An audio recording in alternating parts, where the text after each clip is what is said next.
Hello, I'm Rachel Cave, sitting in for Harry while he is on assignment for the CBC News Network. We begin tonight in Edmundston, where the family of Henk Tepper has spent the day in court. Tepper is in jail in Lebanon, where he's waiting for an extradition hearing. Authorities in Algeria want him sent there to face charges that he fraudulently shipped rotten potatoes to that country. Back home in New Brunswick, his family farm and associated businesses have been under creditor protection since June. And today the Teppers were in court trying to have that protection extended. Our Catherine Harrop was in the courtroom for today's hearing and joins me now live from Edmundston.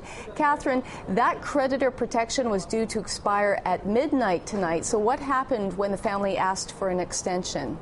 Well, the judge here ruled that she would extend it until July 29th, and that's when she will rule whether or not they will continue with protection under this particular act.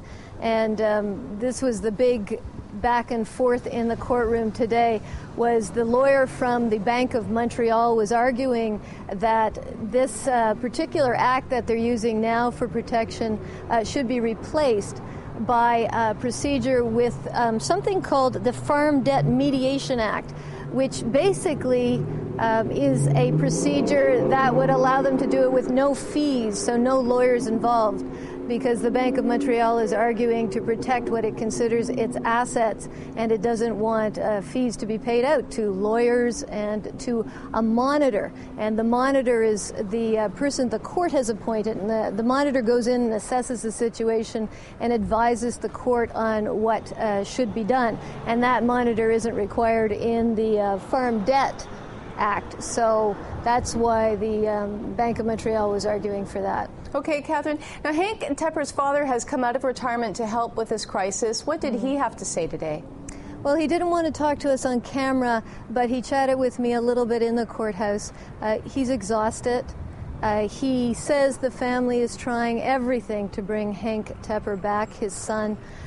His other son has come from Manitoba to help out with the farm. He arrived just late last week, and he shook his head. He said this is all a mess, and they just want Henk Tepper back because he is essential in running the farm.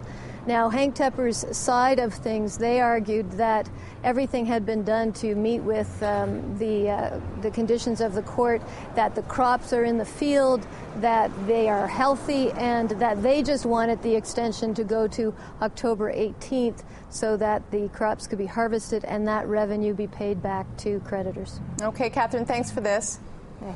And after court, Catherine spoke with Henk Tepper's lawyer about his recent visit to Lebanon. He was there to meet with a Drummond farmer, but could only speak to him through a cell door. Here is James Mockler now describing the conditions in which he found Henk Tepper in Beirut.